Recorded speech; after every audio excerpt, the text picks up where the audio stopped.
تمام دیکھنے والوں کو السلام علیکم، اور صافی صاحب آپ کو بھی خوش آمدید۔ جی بہت مہربانی، وعلیکم السلام۔ صافی صاحب، پچھلے دنوں سے کافی ساری ہیپننگز ہیں، پھر خان صاحب بھی لانگ مارچ میں ہیں، گورنمنٹ بھی بڑی ایکٹیو ہے، لیکن اس دوران بڑی ایک امپورٹنٹ چیز ہوئی اور میں چاہتی ہوں کہ ہم اس ڈیولپمنٹ کو مس نہ کریں۔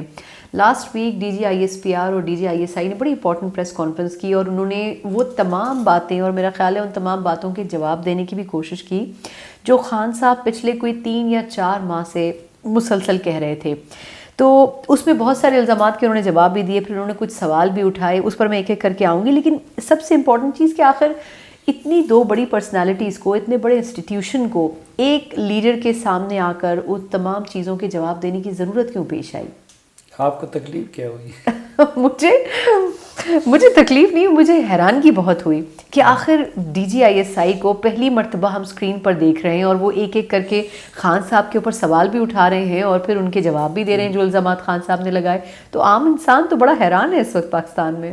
نہیں، یقیناً یہ 2 حوالوں سے انپریسیڈنٹڈ تھا۔ ایک تو یہ ہے کہ ماضی میں ہمارے بہت سارے ڈی جی آئی ایس آئی بہت زیادہ پولیٹیکلی ایکٹیو رہے ہیں، لیکن آف دا ریکارڈ اور بغیر کیمرے کے وہ تو میڈیا والوں کو بریفنگز بھی دیتے رہے اور لیکن کیمرے کے سامنے آ کے اسی طرح D G I S I نے پریس کانفرنس نہیں کی تھی۔ تو ایک تو یہ تھا کہ ڈی جی آئی ایس آئی کا پریس کانفرنس یہ انپریسیڈنٹڈ تھا، اور پھر اس ڈی جی آئی ایس آئی کی پریس کانفرنس جو ایک تو پہلے دن سے انہوں نے یہ کوشش کی کہ اپنے آپ کو اور اپنے ادارے کو اے پولیٹیکل بنا دے اور وہ اس سے بالکل دور رہے، اور دوسرا انہوں نے پہلے دن آتے ہی یہ ہدایات جاری کی تھی کہ کسی جگہ میری تصویر یا میری ویڈیو نہ آئے۔ تو ایک تو اس حوالے سے کہ ڈی جی آئی ایس آئی کی پریس کانفرنس اور پھر ایک ایسی شخصیت کی پریس کانفرنس جو اس سے پہلے کبھی نظر نہ آئی کہ جس نے پہلے دن مثلاً بعض ڈی جی آئی ایس آئی ہمارے اس چیز کا وہ نہیں کرتے تھے کہ وہ تصویر بھی ان کی آتی رہی اور وہ بھی آتی رہی، لیکن انہوں نے پہلے دن سے یہ آرڈر جاری کیے تھے اور اس پریس کانفرنس تک نہ ان کی تصویر آئی تھی نہ کوئی ویڈیو آئی تھی، اور پھر اچانک ان کا پھر ٹی وی پہ آنا اور D G I S P R کے ساتھ بیٹھ کے پریس کانفرنس کرنا، تو یقیناً یہ بہت زیادہ غیر معمولی واقعہ ہے۔ اور پھر اس میں ایک تو یہ نا کچھ لوگ میری طرح بولنے کے شوقین ہوتے ہیں اور لمبی باتیں کرتے ہیں، تو ان کے بارے میں جو مجھے معلوم ہوا ہے تو وہ بولنے کے بھی شوقین نہیں ہے زیادہ، پڑھتے بہت ہیں، شاعر بھی ہیں، اسٹوڈنٹ لائف میں بھی ان کی شاعری وہ چھپتی رہی رسالوں میں، لیکن بولتے بہت کم اور مختصر ہیں، اور اس دن آپ نے پریس کانفرنس میں بھی دیکھا ہوگا۔ میں اگر اسی پریس کانفرنس پہ واپس آؤں، جتنے الزامات بھی خان صاحب کہتے بڑا پریسائزلی انہوں نے جواب دیا، اس کے بعد بھی خان صاحب کا یہ کہنا کہ جی ان کو بڑی مایوسی ہوئی اور غلط بیانی سے کام لیا فوج کے ترجمانوں نے بھی اور ریپریزنٹیٹیوز نے، تو اس کا کیا مطلب سمجھا جائے کہ خان صاحب نے ان کے جوابات کو یکسر رد بھی کر دیا اور ان کے جو جوابات ہیں ان کی کوئی سٹینڈنگ نہیں رہ جاتی پھر؟ نہیں، یہ جس طرح میں نے کہا نا کہ 2-3 حوالوں سے ڈی جی آئی ایس آئی کی پریس کانفرنس غیر معمولی تھا اور بڑا حیران کن تھا۔ تو پھر اس کا ریاکشن کیا ہے؟ سوال یہ ہے کہ وہ کیوں اس پہ مجبور ہوئے؟ جہاں تک میں سمجھا ہوں، ٹھیک ہے، تو اس کے 2-3 بڑی اہم وجہ ہیں کہ جس کی وجہ سے ان کو اپنے دل پہ پتھر رکھ کے یہ کام کرنا پڑا، اور ایک تو یہ ہے کہ ظاہری بات ہے کہ بدقسمتی یہ ہے کہ پچھلے سالوں میں یہ پورا جو عمرانی پروجیکٹ ہے، عمران خان کو سیاست میں لانا، پھر ان کے لیے مخالفین کے بازو مروڑنا، پھر پچھلے الیکشن میں جس طرح بلیٹنٹلی اور جس طرح اوپنلی مداخلت ہوئی، ٹھیک ہے، تو اگر آپ بطور ادارہ بھی دیکھیں تو زبان پہ نہ بھی بولے تو ایک گلٹ کا احساس شاید ہے. نہیں وہ تو ڈی جی آئی اسپیئر نے کہا نا کہ ہم سے کچھ غلطیاں ہوئی ہیں. اچھا دوسری بات، ہاں ایکسیپٹ تو کیا انہوں نے. دوسری وجہ اس کی یہ تھی کہ یہ اس جو موجودہ حکومت ہے اس کی یا نااہلی ہے، اور یا چونکہ مختلف ایک چونچوں کا مربع بنا ہوا ہے، اور ماضی کے 3-4 سال 5 سال ان کے بڑے تلخ رہے ہیں ان انسٹیٹیوشنز کے ساتھ، کیونکہ ان کو جیلوں میں ڈالا گیا، ان کے خلاف کیسز بنائے گئے، ان پہ عمران خان کو مسلط کیا گیا. تو ان سیاسی جماعتوں کا یہ خیال تھا، اور اس خیال کے لیے بڑے شواہد بھی تھے کہ بھئی عمران خان کو ان کے اوپر فوج نے اور ISI نے مسلط کیا ہے، اور حقیقت بھی تھی. یعنی اس میں جہاں تک میں بھی سب کچھ ہم نے دیکھا ہے اپنی آنکھوں سے اور رپورٹ کیا ہے، تو ایک تو وہ چیز بھی ہے شاید اس لیے تو امیجیٹلی حکومت فارم کرنے کے بعد یہ جو موجودہ حکومت کے لوگ ہیں یہ فوج کا اسی طرح دفاع نہیں کر سکے جس طرح دفاع کرنے کا حکومت کا فرض تھا. بالکل. پھر ایک میں یہ سمجھتا ہوں کہ ان کی کوئی میڈیا اسٹریٹجی بھی آج تک نہیں بنی، اور کوئی اس لیے کہ الگ الگ پاکٹس میں کام کر رہے ہیں نا، پیپلز پارٹی ہے، سب جماعتیں ہیں، سب الگ الگ کام کر رہے ہیں. دیکھا ہوگا وہ ارسلان خالد کے ساتھ اس کی گفتگو، تو ان کی اہلیہ سے لے کے عمران خان تک، اور پھر فواد چودھری سے لے کے ان کے عام ورکر تک، وہ ہر کوئی میڈیا مینیجر ہے. بالکل. اور انہوں نے اس دوران پوری قوت کے ساتھ اداروں پہ حملہ کر دیا. اچھا پھر یہ ہے کہ ہم اس معاملے کو ایک پولیٹیکل لوگ ایک اور اینگل سے دیکھتے ہیں، لیکن جو فوج اور ISI کی قیادت کی جو انفارمیشن ہے اور جو ان کا انالیسز ہے، تو ان کے لیے یہ عمران خان صاحب کا رویہ یہ بالکل ملک اور اداروں کے لیے سلامتی کا مسئلہ بن گیا ہے.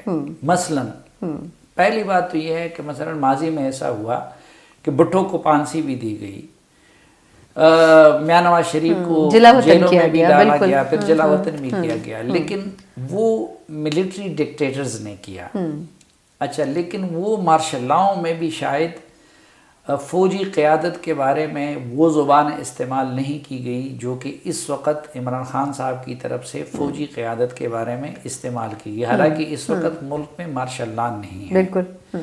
دوسرا، نہ نواز شریف نے، نہ بھٹو نے، نہ محمود خان چکزئی نے، نہ منظور پشتین نے، نہ کسی اور نے، انہوں نے تنقید کی ہوگی فوج کے سیاسی رول پہ، انہوں نے تنقید کی ہوگی فوج کے عدالت یا صحافت میں مداخلت پہ، انہوں نے بعض انڈیویجول کا نام بھی لیا ہوگا، لیکن ان میں سے کسی نے یہ ہمت اور یہ جرت نہیں کی کہ وہ فوج میں پھوٹ ڈالنے کی کوشش کرے. نہیں لیکن جی ایک منٹ میں اس کو ذرا بات کو مکمل کروں تو ایک یہ کام انپریسیڈنٹڈ تھا، اور تاریخ میں پہلی مرتبہ ہوا کہ کسی ایکس وزیر اعظم نے اور ایک قومی سطح کے لیڈر نے فوج پہ اس طرح اٹیک کیا کہ اس میں پھوٹ ڈالنے کی کوشش کی گئی. مثلا آپ شہباز گل کا آپ دیکھیں تو شہباز گل کا کیا تھا جو عمران خان کے کہنے پہ ہوا کہ وہ نچلی رینکس کو اپنی قیادت کے خلاف اکسانے کی کوشش کرتے رہے، اور آپ نے دیکھا ہوگا کہ فوج میں مارشل لائیں آئی، پاکستان ٹوٹا، ایوب خان کا دور تھا، ضیاء الحق کا کئی سال تھا، لیکن فوج میں کبھی یہ نہیں ہوا کہ سوچ مختلف ہو سکتی ہے کہ کبھی نہ شکر الحمدللہ فیوچر میں کوئی پھوٹ آ سکتی ہے، لیکن ایک ان میں پھوٹ ڈالنے کی کوشش کی. دوسرا ایک اور چیز جس نے ان کو مجبور کیا وہ یہ کہ یہ جو سائپر کا اور سازش کا معاملہ تھا وہ پاکستان کے لیے شدید نقصان کا اور عالمی سطح پہ رسوائی کا باعث بن رہا تھا، اور سفارتی محاذ پہ پاکستان کی مشکلات بڑھ رہی تھی. اب سپریم کورٹ کے اس بینچ نے ورڈکٹ دی جس نے حمزہ شہباز کے معاملے پہ ورڈکٹ دی، اور اس نے سازش کو جھوٹ قرار دے دیا. 2 cabinet committee on national security جس میں سروسز چیف بیٹھے ہوتے ہیں انہوں نے اس کو جھوٹ قرار دے دیا. لیکن اس کے باوجود عمران خان جھوٹ بولتے رہے. سائبر پہ ڈیمارچ نہیں کیا جاتے کیونکہ وہ تو خفیہ چیز ہوتی ہے نا. ڈیمارچ تو ہم علانیہ چیزوں پہ کرتے ہیں, لیکن عمران خان کی خواہش کے لیے ایک سیکرٹ چیز پہ, یہ تو بار بار ہم بات کر چکے ہیں کہ بھائی اس دوران آپ نے دیکھے ہیں کہ چین سے کیسے نہیں صافی صاحب دیکھیں تھوڑا سا ہم لائن سے تھوڑا سا ڈسٹریکٹ ہو گئے نا, میں واپس اس چیز پہ آتی ہوں. آپ نے بھی خود کہا کہ اس چیز سے ایک ادارے میں بھی پھوٹ پڑ گئی ہے. میں آپ سے یہی جاننا پھوٹ نہیں پڑی, ہاں پھوٹ پڑی ہے, نہیں میں اس کوشچن کی طرف آتی ہوں. پڑ سکتی ہے یہ ان لوگوں نہیں, لیکن جو ٹیئر ہے نا, ایک ان کا محبت اور ایک غصے والا ایک تعلق ہے نا, لو اینڈ ہیٹ ریلیشن شپ اگر میں کہوں, یہ شاید زیادہ بہتر ہوگا کہ خان صاحب کے ساتھ اچھا ٹائم بھی گزرا. ابھی بھی آپ کو لگتا ہے کہ فرام ٹاپ ٹو باٹم فوج جو ہے وہ خان صاحب سے بالکل اپنے آپ کو قطع تعلق کر چکی ہے, یہ ابھی بھی کہیں کوئی سافٹ کارنر موجود ہے؟ دیکھیں ہمیشہ فوج میں لوگ, اس میں پٹھان ہے, اس میں سندھی ہے, اس میں بلوچ ہے, اس میں پختون ہے, اس میں مولوی کا بیٹا ہے, اس میں جنرل کا بیٹا ہے, اس میں لبرل کا بیٹا ہے, اس میں ہر طرح کے لوگ ہیں. ٹھیک, پھر یہ ہے کہ نواز شریف سینٹرل پنجاب کا لیڈر تھا اور فوج میں زیادہ تر لوگ سینٹرل پنجاب سے ہیں, تو مختلف آراء, مختلف سوچ, یہ ظاہری بات ہے کہ فوجیوں کی موجود ہوتی ہے. اس لیے آپ نے دیکھا ہوگا کہ ریٹائر ہونے کے بعد کوئی پیپلز پارٹی میں چلا جاتا ہے, کوئی نون لیگ میں چلا جاتا ہے, کوئی پی ٹی آئی میں چلا جاتا ہے. بالکل. لیکن جو فوج کا ڈسپلن ہے اور جو فوج کی تنظیم ہے, اس میں کوئی بھی آرمی چیف ہو اور کوئی بھی قیادت ہو, اس کے حکم سے سرتابی کا یا ڈسپلن کی وائلیشن کا کوئی ہمت نہیں کر سکتا. جنرل باجوہ نے تو ماشاء اللہ نہیں لگایا نا, میں نے آپ کو بتایا ضیاء الحق نے ماشاء اللہ لگایا اور کئی سال تک ملک پہ حکمران رہے. بالکل. اسی طرح جنرل مشرف نے ماشاء اللہ لگایا اور کئی سال تک حکمران رہے. ایوب خان نے ماشاء اللہ لگایا اور کئی سال تک حکمران رہے. تو اگر ان کی کوئی حکم عدولی نہیں کر سکا تو کیا ان کے اقدامات سے 100% لوگ متفق تھے؟ تو اسی طرح یہ کبھی ہو نہیں سکتا کہ پاکستانی فوج میں پھوٹ پڑے. لیکن عمران خان, اچھا فوج کے اندر ایک کلی ڈیبیٹ تو ہوتی ہے, کور کمانڈر میٹنگ میں بھی ہوتی ہے, دیگر فورمز پہ بھی ہوتی ہے, تو ایک چیز ہو سکتی ہے یا نہیں ہو سکتی. دوسرا یہ کہ دوسرے نے کوشش کی, یہ عمران خان نے, اور چونکہ یہ کام نہیں ہو سکتا اس لیے ماضی کے کسی لیڈر نے یہ کوشش نہیں کی. عمران خان نے وہ کام, کوشش اپنی طرف سے کی اور کر رہے ہیں اور ابھی بھی کرتے رہیں گے. لیکن اسٹیبلشمنٹ آپ کو لگتا ہے کہ ایک ہی پیج پر ہے, وہ ڈسٹریکٹ نہیں ہو رہی؟ دیکھیں میں نے آپ کو بتا دیا کہ وہ ڈسپلن ایسا ہے اور وہ ادارہ ایسا ہے کہ اس میں کوئی, مثلا آپ نے دیکھا ہوگا کہ پرویز مشرف صاحب کے دور میں جنرل طارق پرویز نے اس وقت کے وزیر اعظم سے ملاقات کی, بیک جنبش قلم جنرل مشرف نے اس کو فارغ کر دیا. اسی آرمی چیف نے آتے ہی جنرل رضوان کو فارغ کیا. تو وہاں پہ نظام ایسا ہے کہ آرمی چیف کے پاس, اور دنیا کے ہر فوج میں ایسا ہوتا ہے, کیونکہ ادھر تو دیکھیں فوج میں تو یہ ہوتا ہے کہ کبھی آپ کو, مثلا ایک ملک ہے وہ کرسچین ہے, اس کی فوج بھی کرسچین ہے, کل آپ کو اس سے جنگ کرنی پڑے گی فوج کی.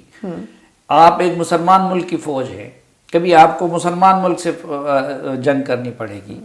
کبھی آپ کو ملک کے اندر, یہ جو ہمارا سارے آپریشن ہوئے تو ملک کے اندر ہوئے, تو فوج کی تربیت ایسی ہو چکی ہوتی ہے کہ بھائی وہ اپنی قیادت, یعنی وہ بلیک اینڈ وائٹ میں سوچتے ہیں, اور سارا یہ ادارہ جو ہے ڈسپلن پہ چلتا ہے. وہ ایک بندے کی ذاتی سوچ مختلف ہو سکتی ہے, اس میں دوسروں مختلف ہو سکتی ہے, اور پھر تہ در تہ چیک ہوتا ہے. لیکن باہر سے دشمن بھی یہ کوشش کر رہا ہے کہ پھوٹ ڈالے, اور عمران خان صاحب نے بھی کوشش کی, اور اب تو انڈین نے گواہی دی, انڈین نے گواہی دی. ٹھیک ہے, ہماری فوج تو بیسیکلی انڈیا کے شر سے بچنے کے لیے بنی ہے نا, یا اس سے لڑنے کے لیے, وہ بیسک جو پرائم اس کا مقصد ہے وہ تو انڈیا کی دشمنی ہے اور انڈیا کا خطرہ ہے. لیکن آپ نے دیکھا کہ انڈین اینکرز اور انڈیا کے جو پاکستان کے خلاف دن رات لگے رہنے والے ایک ریٹائرڈ میجر ہے, انہوں نے کہہ دیا کہ عمران خان صاحب وہ کام کر رہے ہیں جو ہماری حکومت سالوں میں نہیں کر سکتے تھے، وہ کہہ رہے تھے کہ میں پی ٹی آئی کو چندہ دینا چاہتا ہوں. صحیح. وہ اس کی اچھا لیکن ٹھیک یہ تو چلے بالکل یقیناً ہے، لیکن خان صاحب ایک طرف تنقید بھی کر رہے ہیں، الزامات بھی لگا رہے ہیں، اور دوسری طرف بقول ڈی جی آئی ایس آئی کے وہ راتوں کو انہی جگہوں پہ ملاقاتوں کے لیے بھی جاتے ہیں، تو یہ کیا کھلا تضاد نہیں ہے؟ نہیں، تو یہی تضادات تھے کہ جنہوں نے ان کو نہیں پھر پیچ اپ کیوں کرنا چاہ رہے ہیں؟ دیکھیں، نمبر امریکی سازش، بیانیہ جھوٹ تھا. جھوٹ کے باوجود سپریم کورٹ اور پاکستان کے بینچ کی مکمل گواہی آ گئی کہ سازش کا بیانیہ جھوٹ ہے. عقل یہ بتاتی ہے کہ بھئی آپ نے چین کے ساتھ تعلقات خراب کیا، آپ نے سی پیک پہ کام روک دیا، آپ ٹرمپ کے ساتھ آپ کی یاری ہو گئی تھی، تو کوئی تک بھی نہیں بنتا کہ امریکہ آپ کی خلاف سازش کرے. لیکن عمران خان صاحب وہ جھوٹ بول کے اس کی بنیاد پہ اپنے ساتھ لوگوں کو ملاتے اور فوج کو بدنام کرتے رہے کہ جیسے وہ امریکہ کے سازش میں حصہ دار بنی ہے. ایک جھوٹ. اچھا، اور وہ اس جھوٹ کو فروخت کرنے میں اور عوام کے ذہنوں میں بٹھانے میں کامیاب ہو گئے، اور زرداری اور نواز شریف اور شہباز شریف اور مولانا فضل الرحمان اور یہ ان سب کی نالائقی تھی کہ یہ اس کے جواب میں سچ کو بھی نہیں بیچ سکے. ایک مجبوری ہو گئی. دوسرا، فوج کی سازش کا بیانیہ. پھر عمران خان نے دوسرا پلٹا کھایا اور یہ تاثر دیتے رہے کہ فوج نے میرے خلاف سازش کی ہے، اور فوج میں میر جعفر، میر صادق اور اس طرح کے القابات سے آرمی کی قیادت کو یاد کرنے لگے. اب فوج نے جو زیادتی کی ہے پچھلے سالوں میں وہ یہ کہ پچھلے الیکشن میں عمران خان کو ہر طرح سے سپورٹ کیا، نواز شریف کو رگڑا دیا، اس کے رگڑا دینے میں فوج کا کردار تھا، زرداری کو رگڑا دینے میں فوج کا کردار تھا، الیکشن میں ان کا کردار تھا، ہمیں رگڑا دینے میں. ٹھیک ہے، مثلا مجھے جب میں نے الیکشن ٹرانسمیشن میں پولنگ ایجنٹوں کو باہر نکالنے کی بات کی تو مجھے اس وقت کے D G I S P R کے دباؤ پہ باہر نکالا گیا ٹرانسمیشن سے. پھر مجھے پتہ ہے کہ پورے سال ہمارے ساتھ عمران خان کی خاطر وہ آئی ایس پی آر کی طرف سے کیا ہوتا رہا. تو یہ ساری چیزیں جو ہے ان کے لیے کی گئی.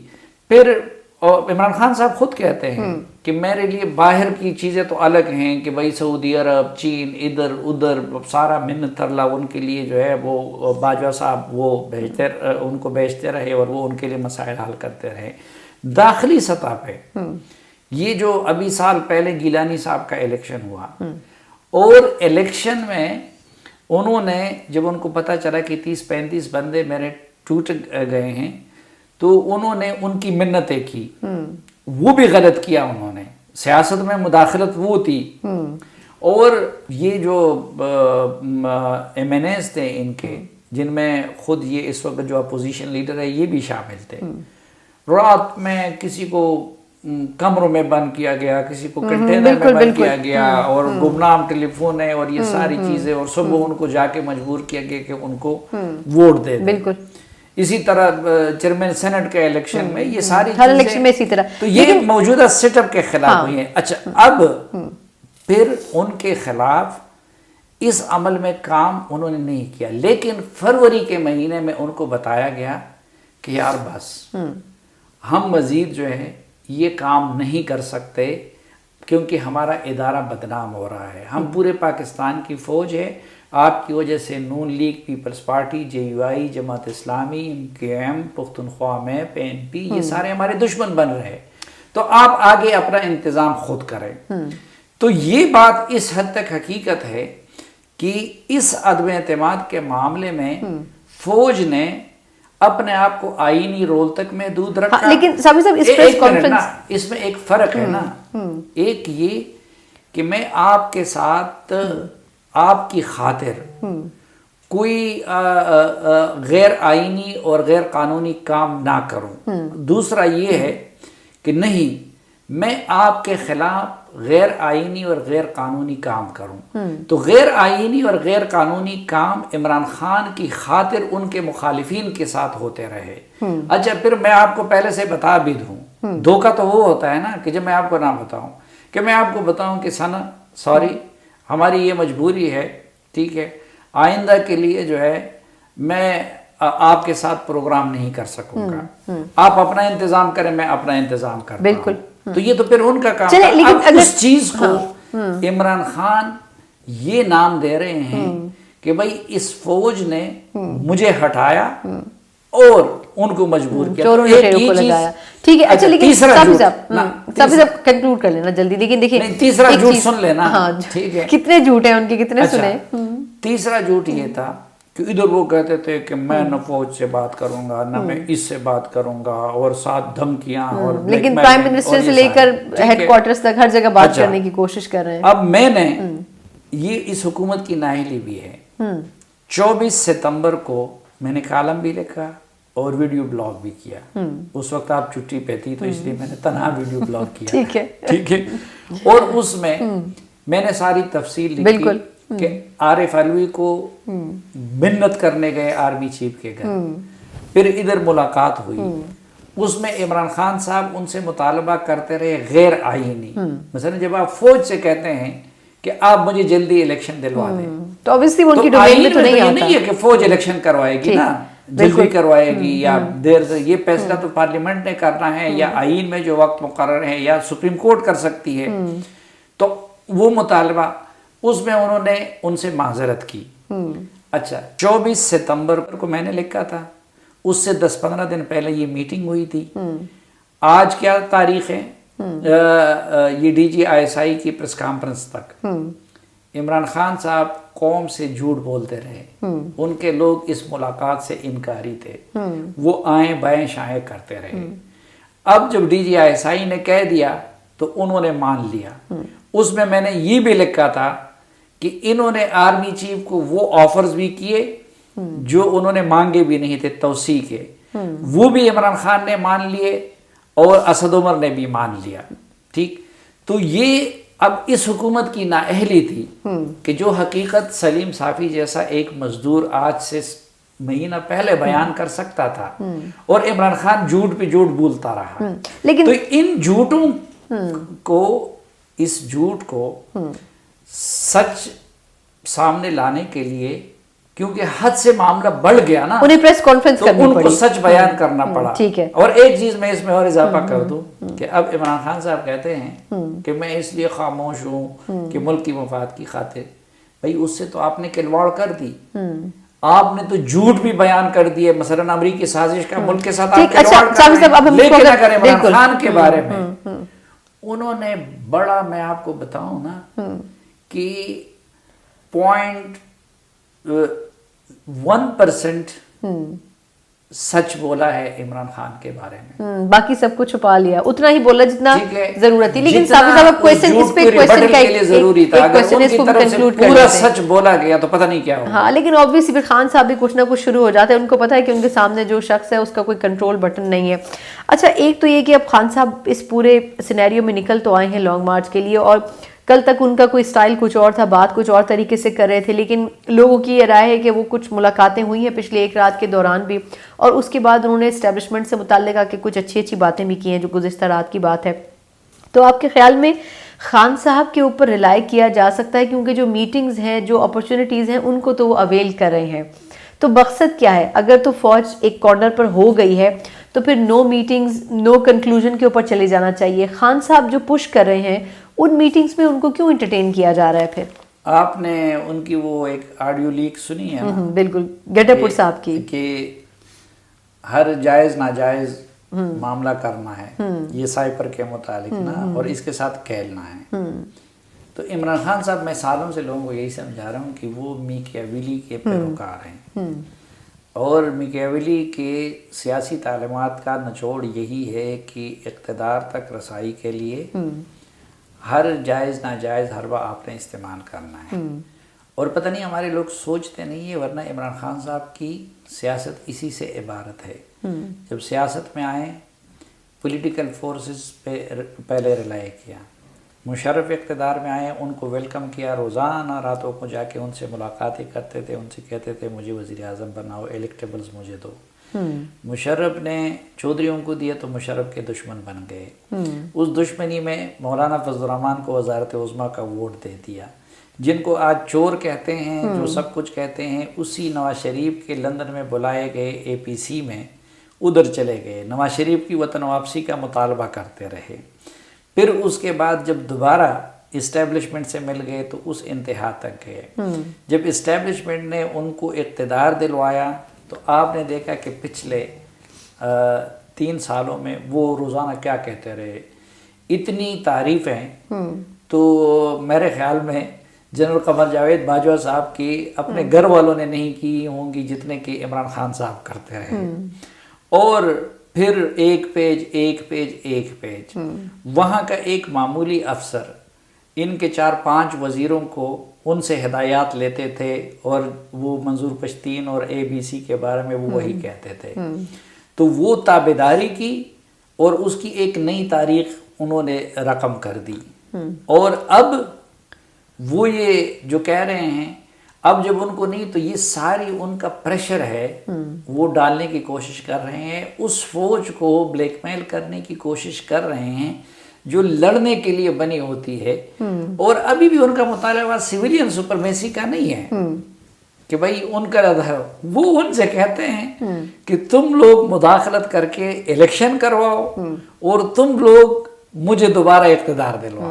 چلے اسی نوٹ کے ساتھ میرا خیال ہے اس کو کنکلوڈ کرتے ہیں کہ جو خان صاحب کا پورا نیریٹو ہے، جو مقصد ہے وہ یہی ہے کہ چاہے فوج ہو، چاہے کوئی اور ادارہ ہو، چاہے کوئی اور قوت ہو، لیکن اصل مقصد اور ٹارگٹ یہی ہے کہ ان کو اقتدار واپس ملنا چاہیے۔ اسی کے ساتھ مجھے اجازت دیجیے، اللہ حافظ۔